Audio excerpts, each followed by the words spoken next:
Hi everyone, welcome to this Google Digital Garage training session on writing for social media. Happy Friday, good morning, great for you all to be here today. My name is Alison. I'm a trainer for Google's free skills training program, the Google Digital Garage. Just a bit about myself. I'm an experienced digital marketing specialist. I ran my own e-commerce store for 10 years before becoming a digital marketing consultant. And I also work as a trainer and coach for the Google Digital Garage project, which is why I'm here today. So I'd also like to introduce you to our moderator today. Francois is there. He's in the chat. He's also a Google Digital Garage coach, and he's going to be interacting with you and answering some of your questions via the instant chat to the right there. And you can identify our moderator, Francois, by his name, as well as a little blue spanner you should see next to it. So do say hello to Francois. We do love to get your interaction during these sessions. Just before we start, I just want to call out a few things to help you today. So firstly, if you're having any trouble viewing this webinar at all, please just try refreshing your page. Often switching it off and back on again does the trick.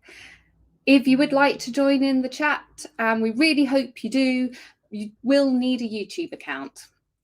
And you can set one up very easily by clicking in the box on the right there. Just take you a minute or so. And once you've got that set up, you'll be able to join in the chat. So if you do that right away now, you should be good to go by the time we get started. I will pause throughout the session to answer any more complex questions from the chat box.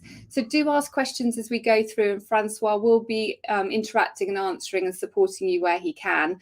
But there might be the question that requires a longer answer, or that he feels everyone might benefit from hearing the answer to, and he'll share that with me so I can cover that in one of the question breaks. So we do have 3 question breaks throughout the session. The session's going to last 60 minutes today. So just to let you know, one further thing, we are running this Google Digital Garage virtual training as part of a broader offering of courses. So if you'd like to check out our schedule of up and coming webinar training, please see the information on this in the description below. That's going to link you through to our website. Also, Francois can hopefully share that with you in the chat. There's also a website for all of our training, 24/7 available, the Google Digital Garage. So do check that out as well. Okay, that's the housekeeping done. Let's get started with writing for social media. So if you've ever seen one of these webinars before, you'll know that we like to break it down into 3 main parts. So today we're going to firstly cover defining your brand on social media. So we're going to look at what is brand voice? What is brand tone of voice? This is a crucial first step for anyone who's writing for social media. And we're also going to look at some of the building blocks for shaping your own brand tone of voice. So if you don't have one already, how do you go about defining what your voice is? So that's the first step. Secondly, we're going to cover some principles for improving your writing on social media, because it is a skill, writing on social media. And we've got some tips that we hope will help. And then finally, we're going to cover some of our favorite tools for content creation. And we've picked ones that won't break the bank. So they're going to be accessible to you there as well. But before I get going with that, I want to highlight the free one-to-one mentoring we've got available for UK-based small businesses and charities. So Google Mentoring is available. You can have an hour with a Google Digital Garage coach. Could be myself, could be Francois, could be one of the team who can mentor you with anything you want to talk about digital marketing. So we hope you find today's webinar helpful, but sometimes you want to talk about things in a bit more detail or specific to your business, or look at something, just spend a little bit more time with someone who might be able to give you some support. So do sign up for a free one-to-one mentoring session. These sessions are completely free, so no charge at all. Why wouldn't you do it? They can help you with a range of digital skills, from building a digital marketing strategy to finding more customers online. So do sign up and book a session at g.co/UK mentoring. And I think Francois will share that with you in the chat as well. So do book up a session, and then you could follow up anything we cover today in a one-to-one with the Google Digital Garage coach, or anything else to do with digital marketing. Great, and I can see he's shared the link, so thank you.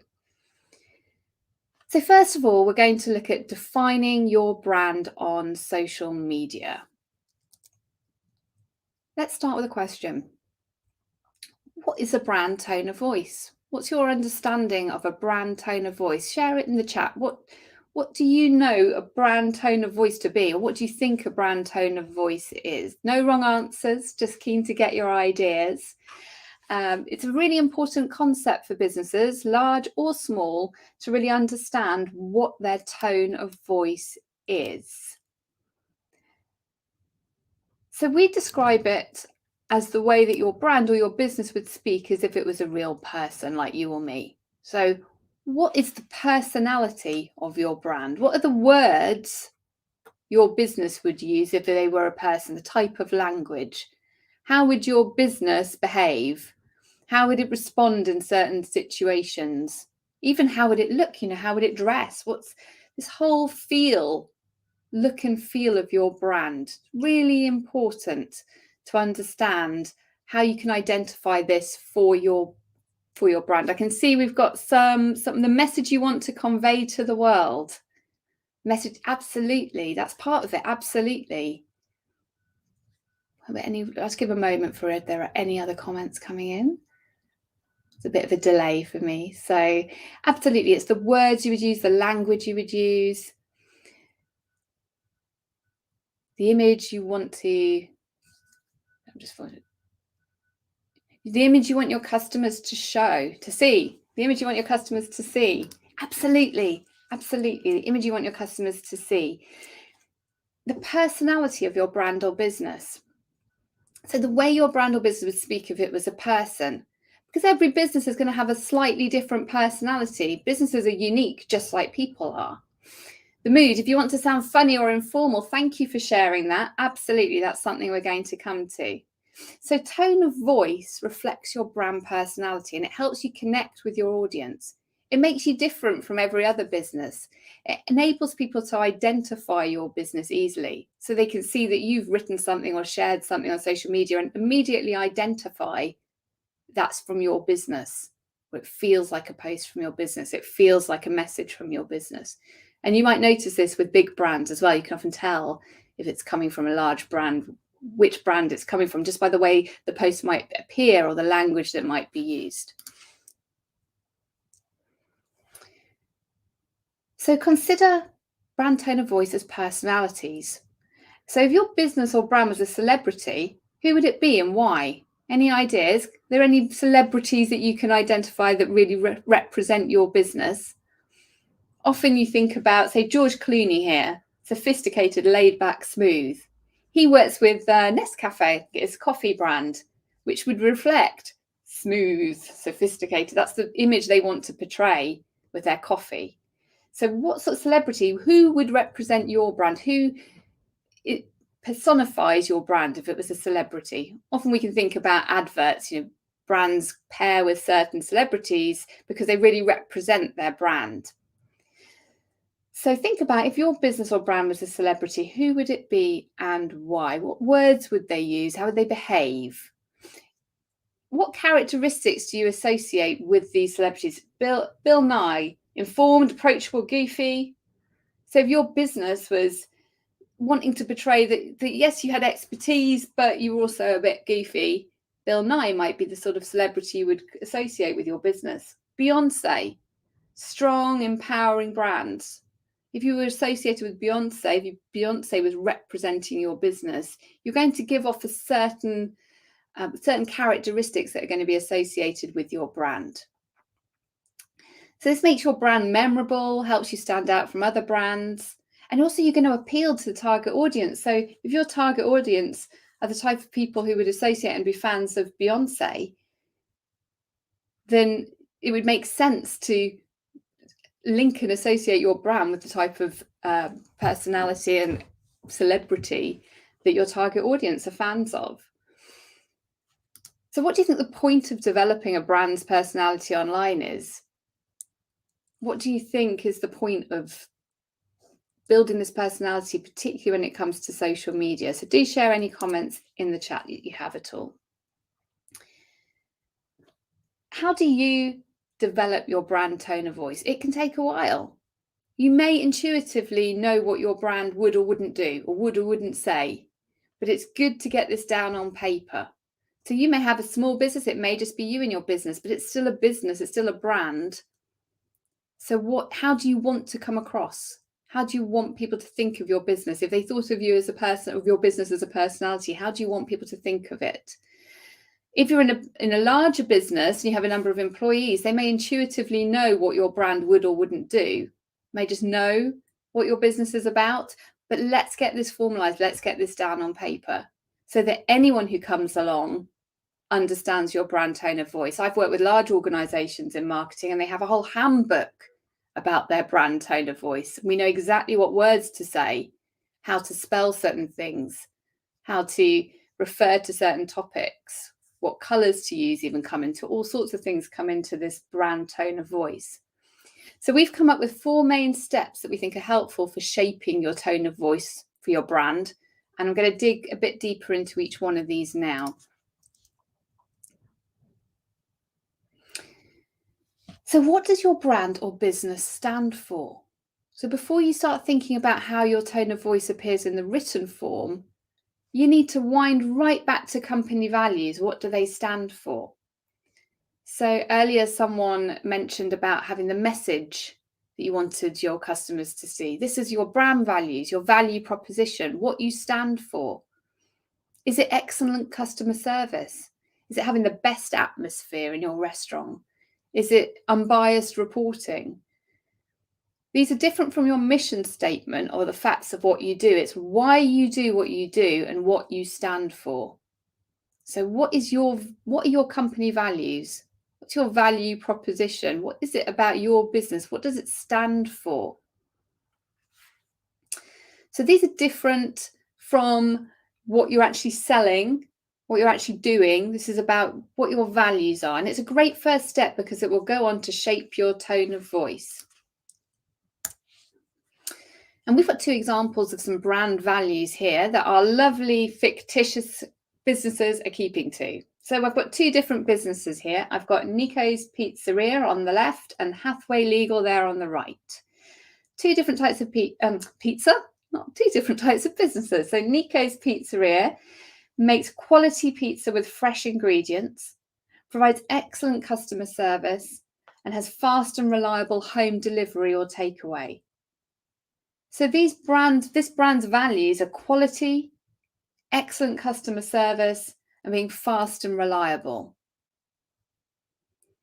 So it's not talking about what it actually does, it's talking about the values that are really important to this business, what it wants its customers to feel about their business. It's going to know Nico's Pizzeria for quality, for excellent customer service, and being fast and reliable. On the right, we have Hathway Legal.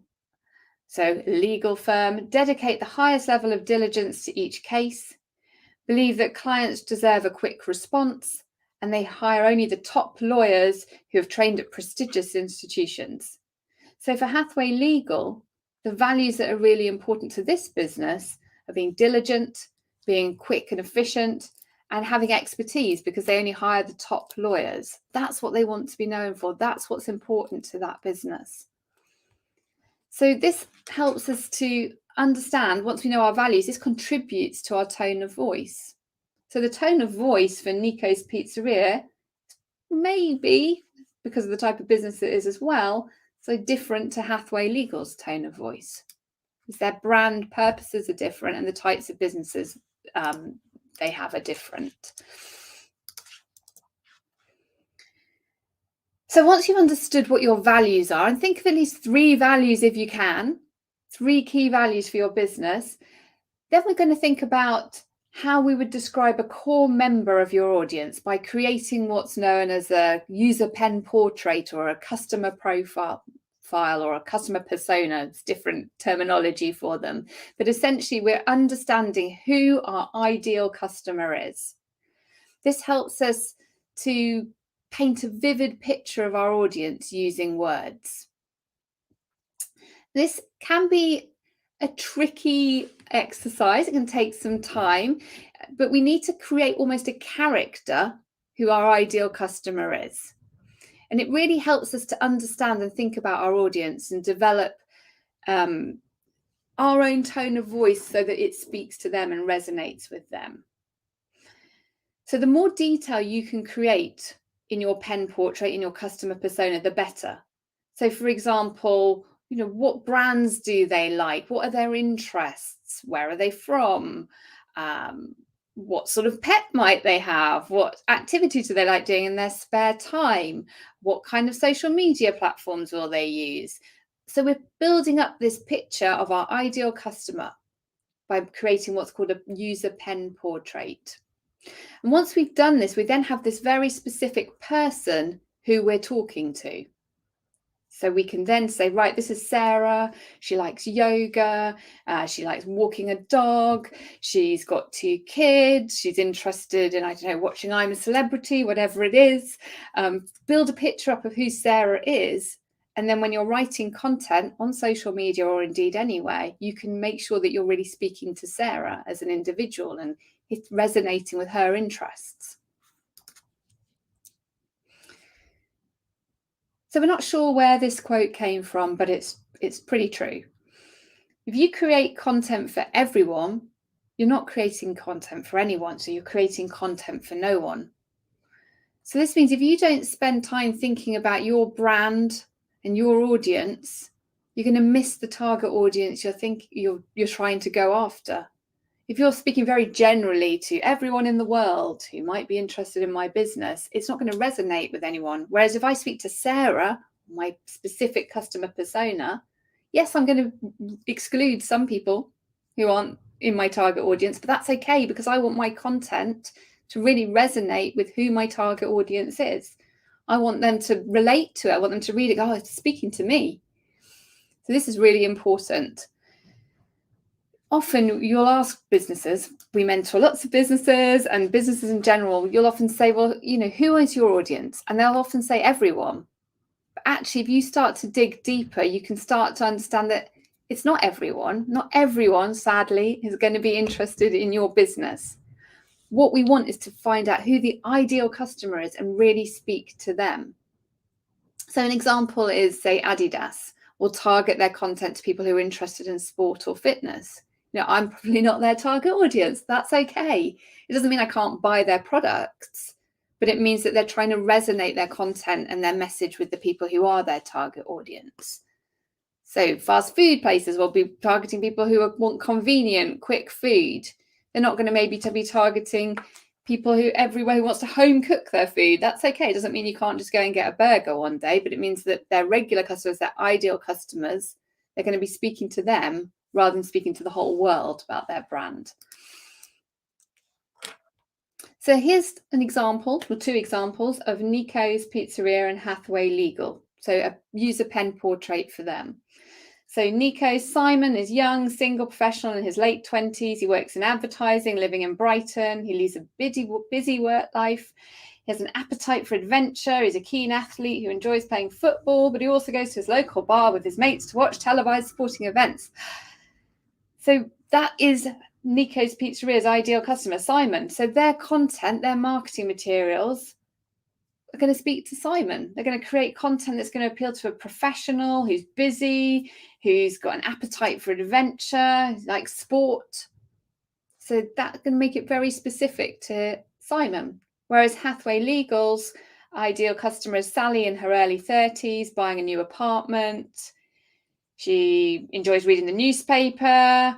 She's a tech fanatic. She enjoys getting the latest gadgets. She's a bit of a grammar nerd. So that means that using right language, using the correct grammar will be really important in their content, as well as producing quality, trustworthy content. So how do you create a user pen portrait? You can put together a little paragraph like we have for Nico's and Hathaway, but you can do it any way you like. The essential things to include are things such as gender, name, age, where do they live, what's their marital status, what are their hobbies and interests, what's their job title, are they a decision maker in their business, what are their talents, what are their ambitions, what are their politics? These are the main questions we should ask ourselves about our audience in order to build an accurate description of who we're talking to. And you can do this any way you like. It doesn't have to be a paragraph. Just make sure you've got these essential elements down, because then you're building this ideal customer. And yes, there is a bit of stereotyping, or there is stereotyping going on here. We have to do this in order to build a person who we're talking to and the essence of who we're speaking to. So thinking back earlier, when we talked about celebrities, I was talking about tone of voice. We're now at the stage where we want to think about how we speak. So think about 3 to 5 descriptive words that would form the basis for how you would communicate online. So you can think about this. I'll show you some examples on the next slide and maybe share what you would have for your business in the chat, because you can then use these words to check all of the copy that you're writing for social media and ensure that you're really following along the lines that you want to for your brand personality.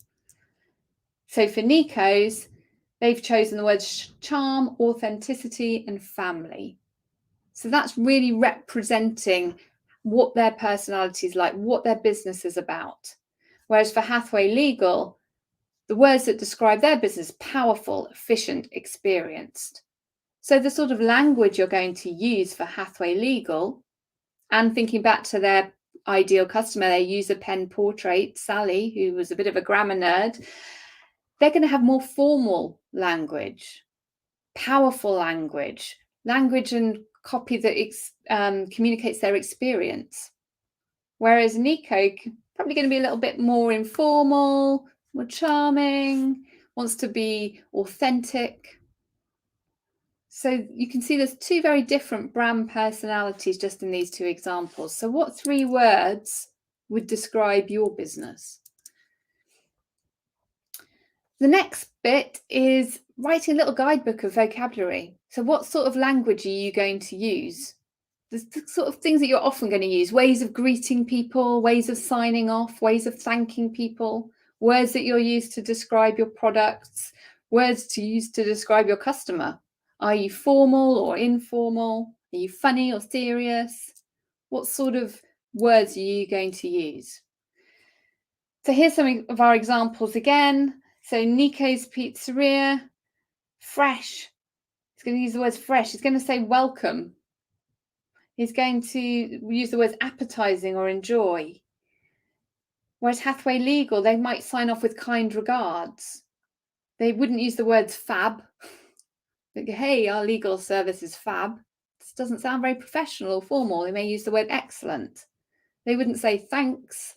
They would use the word thank you. It's more formal compared to Nico's Pizzeria. They want to be, they're not going to maybe use the word restaurant. They're not going to be too formal. They just want to focus on the words appetizing, enjoyment, and family and atmosphere.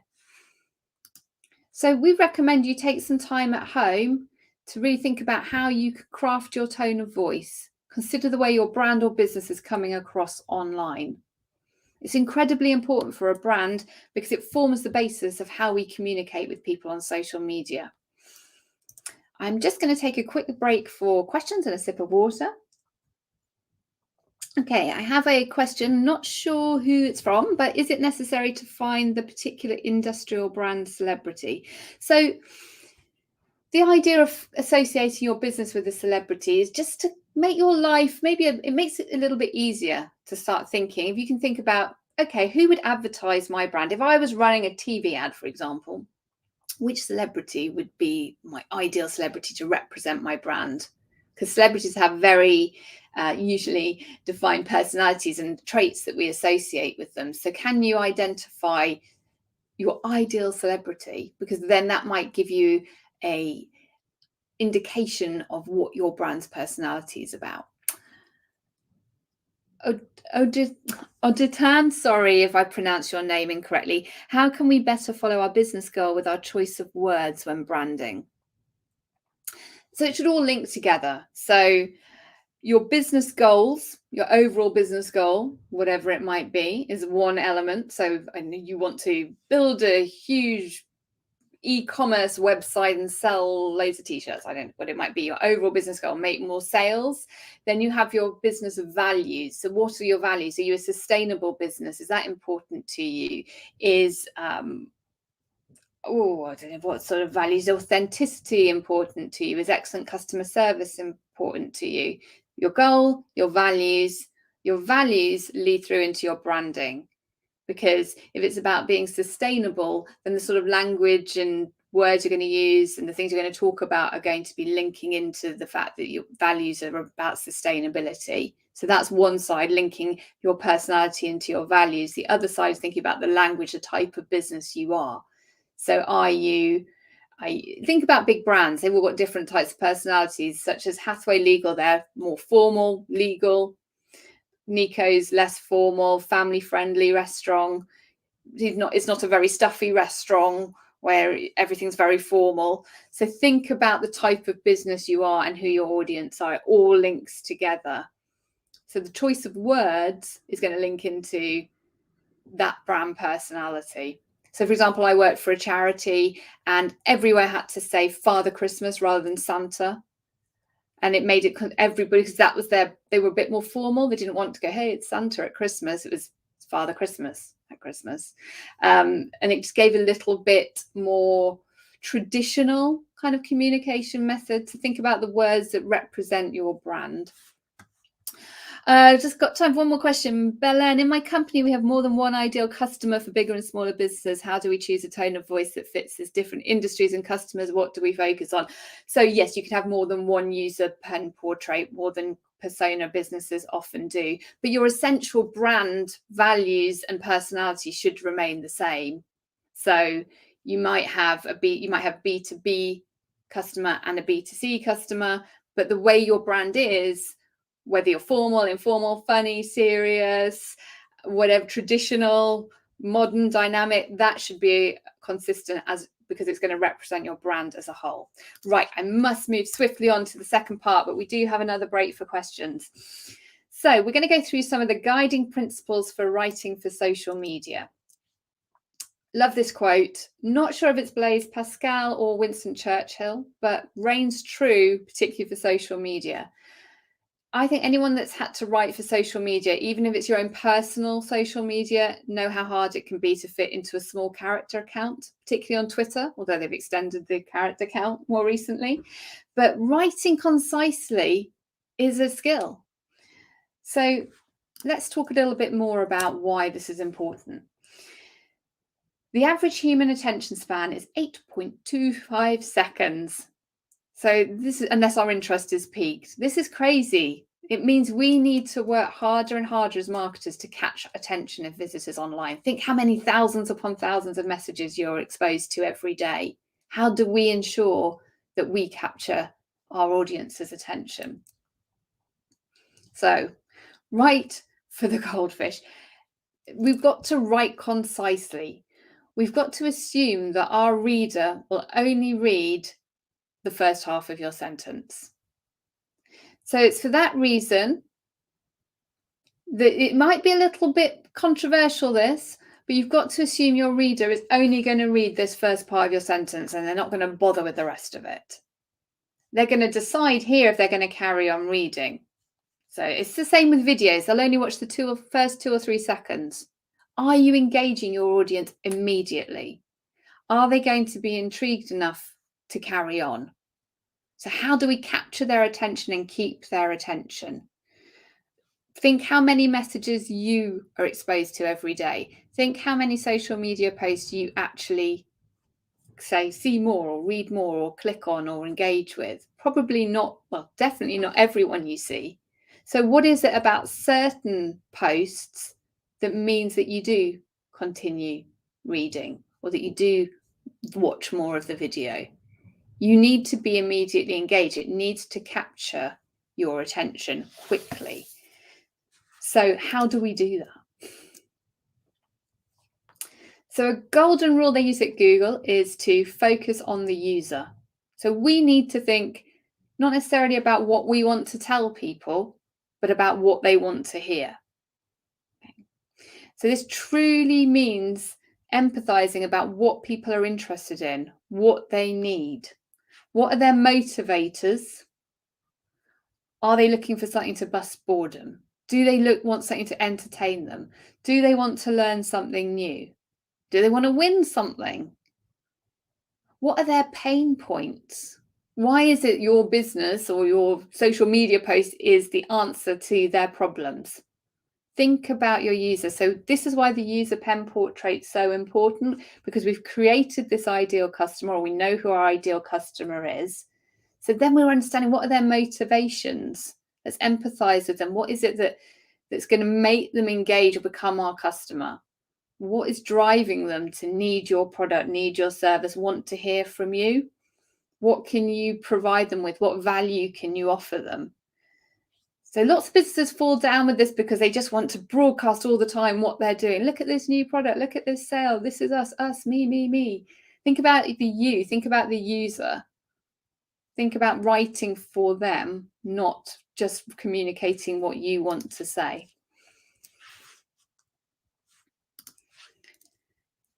So one thing that's really important is using benefits and features. Benefits versus features. Let's have a look at this example. So this is a product and it's a new gadget watch. Brilliant. And the features of this new gadget watch are that it's waterproof up to 5 meters. It's got 5mm thick glass. It comes in black, white, blue or gold, and it has a spherical interface. So that's the features of the product. Fine, we know that. That's what the product has. That's what's good about the product. Brilliant. What we want to communicate to our user are the benefits of using that product to them. This is what the user's interested in, the benefits. That you can, okay, it's waterproof up to 5 meters. You can take it swimming. We can relate to that. It's smash resistant. So the 5mm thick glass means it's smash resistant. Let's tell people it's smash resistant. They can take it swimming. It's smash resistant. And rather than saying this watch comes in black, white, blue or gold, choose a color to match your personality. We can start relating to this. The spherical interface, it's round, essentially. That this watch, it gives you comfort. It's comfortable to wear. It's stylish. Always think about your product or service, the benefits you're giving the user, that they're going to get from using your product or service. Features are just sort of a list of features. This isn't going to drive people. This isn't going to enable them to relate to it. These are facts. This is what they can gain by using your product or service, the benefits. So always think about the benefits and communicating them. Then moving back to the fact that people only read that first part of the sentence, make sure that you put those benefits there at the very beginning of your sentence. You're right in there. You're capturing their attention. So here we've got boost your CV with a free digital marketing course. What we want to get across straight away is that you can boost your CV and it's free. They're seeing that straight away. Then, oh, it's a digital marketing course. Get a free coffee roasting kit when you try 3 bags of our roasting coffee. The message we're getting straight away there is, oh, it's a free coffee roasting kit. Oh, let me read on. If you wrote, when you try 3 bags of our roasting coffee, you'll get a free coffee roasting kit, they probably won't have got as far as that. So get that key benefit across right at the start of the sentence. Get product and engineering on the same page, product roadmap software. Again, you're saying you're getting product and engineering information right there on one page.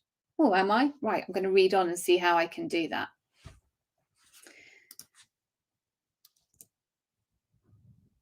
Something else that's really important is using clear and simple language rather than complicated language. Plain English, if we're communicating in English here, that people can understand. Nobody wants to have to try and go and find a dictionary to understand your sentence. So while sometimes we think, oh, we need to use a longer word, a more impressive word, that's not the case. People want to be able to absorb your message and understand your message very quickly, instantly. They don't want to have to try and figure it out. So simple language beats complicated language every single time. It helps our audience to read, understand, and use the information that you're giving them. So always try and use a simple word or phrase over a complex one. This doesn't mean you're dumbing down the message. It means you're communicating important, complex ideas as clearly and effectively as possible. So the principles of plain language include Structuring your message logically, using headings, subheadings, lists to help readers navigate through your material, writing short, uncomplicated sentences, and leaving out anything extra that isn't necessary for your message. So really focus on what you want your message to be and make it short and to the point.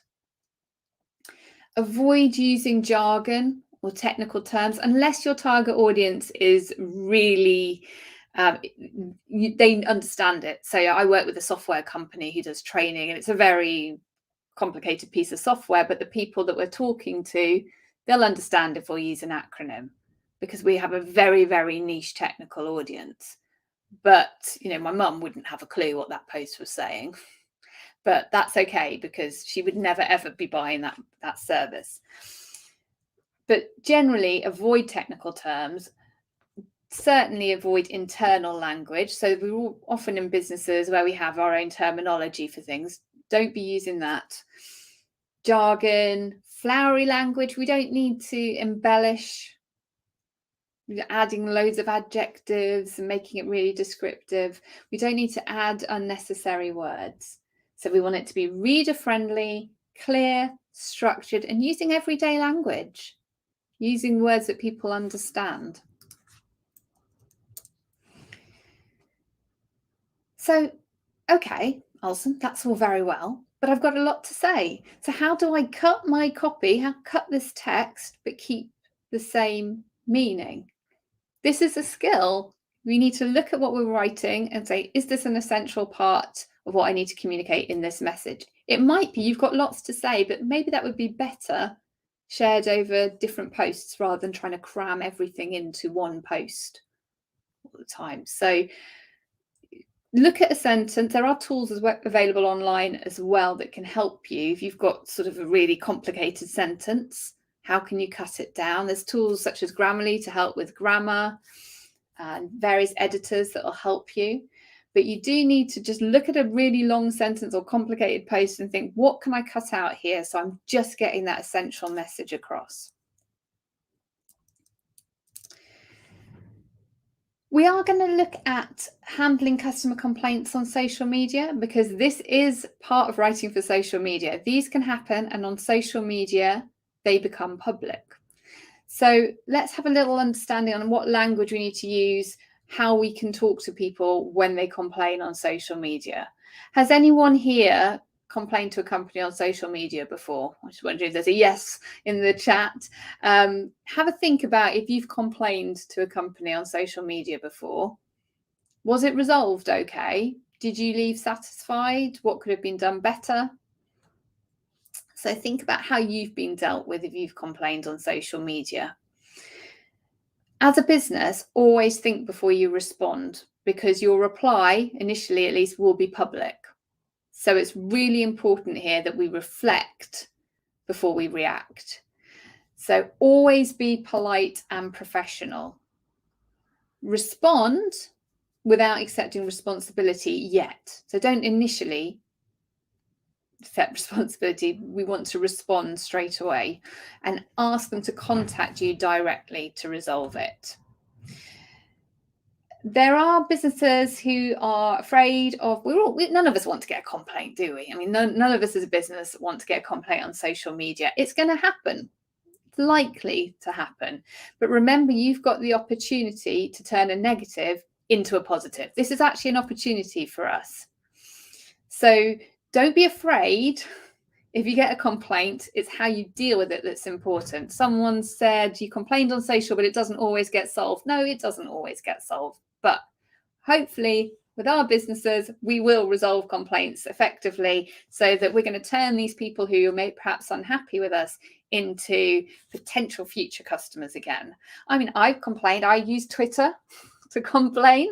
I think my family will say, oh, the only reason you're on Twitter is if you've got to complain, because I do find that complaints do get resolved most of the time. Like in my experience with when I've been on Twitter, I find it a quick way to get in touch with the business.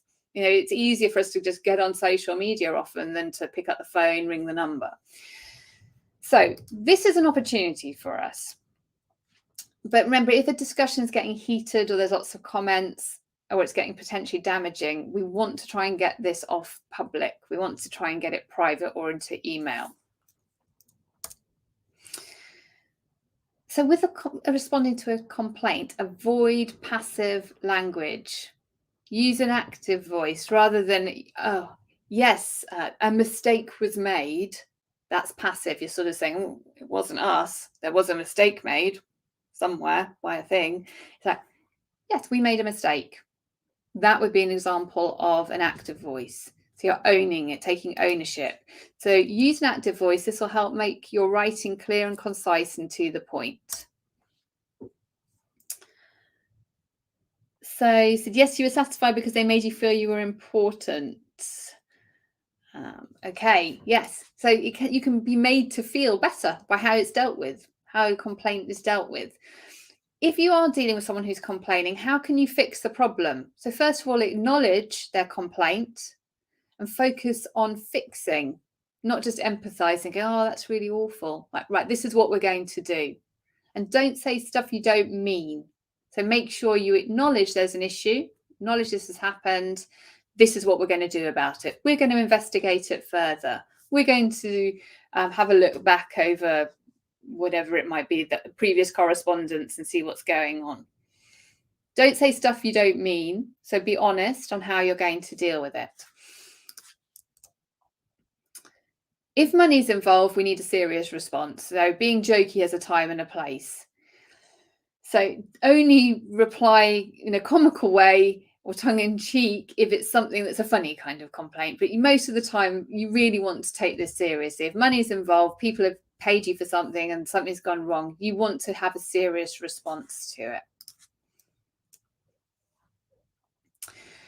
And sign off with a name. So who has dealt with the complaint? You'll often see this with large companies. If, say, for example, on my Twitter complaints, they might say, can you send us a private message? And then in the private message, they'll say, oh, it was Jane who dealt with the complaint. So I know who was dealing with it. And also in the business, you can see who's been dealing with the complaint. It's particularly important if you're in a team of people, so we can see who's been dealing with it. And also so the customer knows it's a real person dealing with the complaint.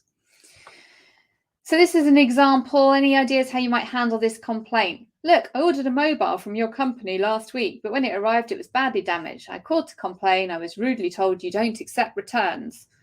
And I need to contact the delivery company for compensation. Is this really how you treat loyal customers? I will never buy from you again. Hopeless. So this is the sort of complaint you might get. This might make your business not look great on social media, and it might make other customers worry about ordering from you if they see this. So if you saw that on social media, you might think, I'm not sure I'm going to order my mobile from that company. So one of the key things to do here is to get this away from social media as quickly as possible. So we don't want to continue a communication thread publicly here. So this is why we would ask people to, can you send us a private message, or maybe take it on email, or maybe ring them up? So first of all, you want to get the conversation away from social media as quickly as possible. This is an example of a good response. It's not passive, it's not empty, and it's not jokey. Hello, customer. Our sincere apologies for the inconvenience caused and the poor customer service you received. It fell below our usually high standards. So they're communicating there. Usually we have higher standards than this. And they're actually apologizing and acknowledging that it was inconvenient and poor customer service. We value your patronage and will launch a full investigation into why our team provided you with misinformation and didn't treat you with the full respect you deserve. So they're saying there as well, yeah, actually you were misinformed. They did accept returns potentially. Please contact me on my direct email and we can organise full compensation or a replacement. Taking it off social media, then email us and saying what they're going to do. Full compensation or a replacement. Hannah, signed off with a name. And then that would be continued off public social media. For other customers, if you read that response, you go, okay, fair enough, they've acknowledged it and they're dealing with it, and it would give you more confidence in ordering from this business. Okay, quick pause for questions. Let's have a look. How to get more users from social media for my business. Social media strategy webinar, Jason. We've got the digital marketing strategy webinar and social media webinar. So we cover more about actually building an audience on those webinars rather than this one, which is more about writing and communicating. Features, how do you explain features, advantages and benefits? So the features are the facts about your product or service. What is it? So with the watch, it was waterproof, shatterproof, spherical. The benefits are, what does that do for the user? So what's good about that? The benefits to the user. So think about what your user or your customer's pain points are. Why are they actually coming to you in the first place? What is it? So if we're a dentist, someone's going there for toothache. They're not going to say, we will use a such and such a drill with this particular amalgam filling to fix your teeth. They're going to say, we're going to get rid of your pain. That's the benefit of going to the dentist. So think about what you can actually do for your audience, for your customer. And yes, writing will help you get more users too. So yes, you will get, if you are writing engaging content and you are engaging your audience right from the start, that is going to help you get more users and build your audience. Absolutely, absolutely. I missed that. So the content itself will help you grow your audience. Let's have a look at your toolkit for content marketing. So we're just going to mention a couple, 2 or 3 tools that we recommend to use, add to your toolkit so that there's lots available. These are just some of our favorites. But just to finish off, what can you use to help with this process?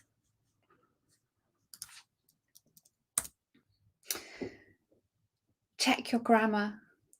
Please check your grammar. Spelling mistakes and grammar are easily avoided, but they can have a really big negative impact if you publish posts with them in, because people will judge you for your grammar and your spelling. They will, because that's what we're reading. This is how we're communicating with our audience. We're seeing social media posts, we're seeing tweets or Facebook posts or Instagram captions. And if we notice there's spelling mistakes and grammar mistakes, it communicates to us that you've not cared enough, perhaps you've not planned, and it's easy to do, isn't it? It's easy for us to post something and have a spelling or grammar mistake, but there are ways of avoiding it. So let's minimize it happening. One tool we like to recommend is Grammarly. I'm sure Francois will share the link in the chat to Grammarly. That helps you to check all of your writing for grammar mistakes, and you can add it as an extension on your browser, which makes it even easier. And it will highlight if there's any grammar mistakes or spelling mistakes. Other ways you can do it is if you write your post in a Google Doc or in a Word document, and it'll highlight if there's a spelling mistake before you actually then copy and paste it onto social media. So just make sure you check your grammar. Have you using apostrophes, commas? So are you using the right there or it's? Make sure you check all of this before you actually post. Social media is extremely visual. So this is a webinar about writing for social media, but the visuals accompany, I should say, the writing are extremely important. Eye-catching photographs. So editing your photos before you post them. Let's put out the best possible photograph that we can. Take good photographs. If you're taking pictures, it doesn't have to be on a expensive camera. Smartphones have fantastic cameras now. So take good photos and edit them, make them eye-catching. Use photo editing apps. Make sure that you're giving yourself the best opportunity to show really engaging visuals. One example is ViscoCam, an easy-to-use photo editing app. It's got a library of different film-like presets on offer. It's got easy-to-use tools. There's many different photo editing apps out there today. A lot of them are free. Another tool that we love is Canva, which I'm sure Francois can share the link to. Canva is an easy-to-use free graphic design app, and it's available on mobile and on desktop. It's got hundreds of templates for social media for all the different platforms. It provides you with all the different sizes that you need. It provides you with different fonts. It's got stock images, photos that you can use. It's a really great tool for helping to make your visuals stand out on social media. So definitely check out Canva if you haven't used it before. Talk about what you do with your images as well. It's not just photos of your products that are important. Photos of what you do, of your business, that convey that brand personality. So social media, you don't just want to have product photo. Photos that are communicating that tone of voice and that brand personality we talked about earlier. If it's fun, if your business is fun and humorous, what imagery can you use that communicates that? You can also use other tools. There's a tool such as WordSwag that turns your words into photo text design. So if you want to create graphics, maybe using quotes, WordSwag's a great app to use as well. Got hundreds of text quotes and templates available to help get you some inspiration. So there's lots of graphic design apps out there. Canva, love Canva. You use it a lot. There's a free version, so you don't have to pay for it, although there is a paid version which enables you to upload palettes, color palettes that will link with your brand, and also enables you to resize an image. So if you've created a post for Instagram that's, say, square, but you also want to have the same post going out on Facebook, which you don't want the same image size, you can just resize for Facebook and it will automatically do that for you with the premium features. So the free version of Canva is usually sufficient for most people's needs, but there is also a premium version there as well. So I was just saying before, you don't need to have a expensive DSLR, expensive digital camera to create content. Most people these days, I would hazard a guess that everybody here today has a smartphone. I imagine, I may be wrong. And this is one of the most simple tools available to us to start creating content. How many people here use your smartphone to take photos for your business and post on social media? If it's in your pocket, it's there, it's ready. If you use it in conjunction with some of these apps to edit the photos, use some templates on Canva, we've got everything we need to start creating engaging visuals and engaging content for our social media platform. One thing that is important if you're using your smartphone is that you take good quality images, and particularly if you're creating video on smartphone, a selfie stick can be a really useful tool for giving you stability, because you don't want to have a shaky video. That would not be good quality. So whilst we can take video with a smartphone, and that's absolutely fine, there's not a problem with that, we want to make sure it's good quality in terms of stability and visuals. So a selfie stick, which you can get very cheaply online if you don't have one, will allow you to take photos and videos of yourself as if you had a cameraman. So camera person.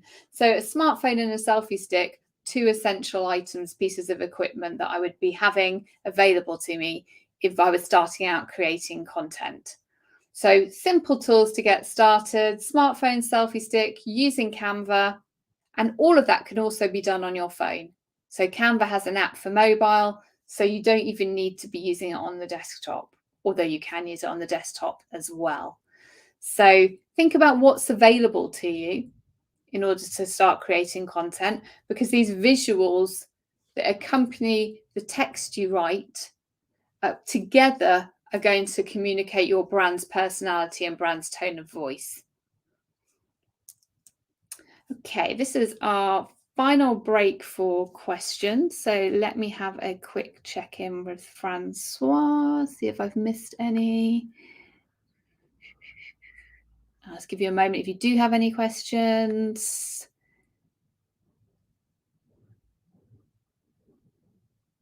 Okay, so I've got one here. Writing for language students. We can have a big number of different personas. How could I deal with it? Do you mean the language students are your audience? Are the language students your audience? Yes, you can have. Businesses do often have more than one persona. So I have clients who maybe have two personas. So you could think, if you've got lots of different language students, say, oh, I've got French, Spanish, German students, Japanese, they're still language students. So you could have the audience of language students. You might also have an audience of language teachers. Maybe you're wanting to recruit language teachers as well. So you might have two audiences there, but you don't need a different audience for each different language, if that's what you mean. Think about who your typical language student is. Is it someone young? Are your courses appealing to kids? Is it to older adults? Is it to professionals? Is it to students? Think about who they are. Are they expensive courses? They're going to need a certain level of income in order to be able to afford to go on your course. Is your course in person in a classroom in London, or is it online? So think about how your course is delivered. Who would that appeal to? Because not everybody's going to want to go on an online course. Some people prefer to learn in person. Some people have different learning styles. So think about who's your ideal student, and then you can carry that across all the different languages. And then think about what's important to them. What are their values? What are your values? How does it match their values? And what are the benefits to them of attending your language courses? So if it's online, it's convenient. They can do it in their own time. So that would be maybe appealing to people who are busy and need to fit it in around work.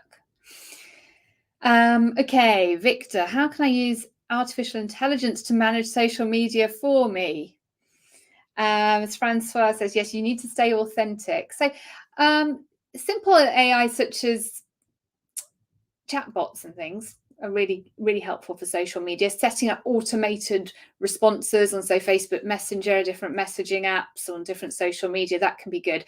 I've seen a lot online of these AI apps that write for you. I can't give a personal experience because I wouldn't use them, but can AI writing actually convey your brand personality? I don't know. I've not used it. I don't know how good they are. But be careful and make sure you always proofread and make sure it sounds like it's coming from a human. As Francois says, you need to be authentic. Personally, maybe it's because I'm old school, but I don't think you can beat a human writing, communicating. Jackson, can I use more than 200 words for social media writing on a post? Oh, is it good or not? It depends on the platform. A lot of it depends on digital marketing. I mean, Twitter, I think, do you get 240 characters, 280 characters now on Twitter? So, so you're okay there with 200. Long form posts can work. So long form is, as it suggests, a lot of words, a lot of content, a lot of writing. They can work. I've seen long form on LinkedIn, for example, and on Facebook, but it depends. Are you engaging the person straight at the very beginning? Are they going to read all of that? Is that giving them valuable information? Are you giving value to your audience in the writing, in the post that you are putting out there? That's essentially what it is. It's the same with video. If you produce a really long video, are people watching till the end? If they're not, then they're not engaged. Where do you lose their engagement? Is it halfway through? You need to shorten your videos. It can be more difficult to know if everyone's read the whole post, but if you've got a question at the end of it and nobody's answering it on social, then maybe not. My rule of thumb is keep it short and sweet. If they want to read more, perhaps they're going to my website and exploring my blog or reading my emails. But there is a time and a place for longer form content. The best rule of thumb is to test what works for your brand, which post gets most engagement. Okay, that's us pretty much done.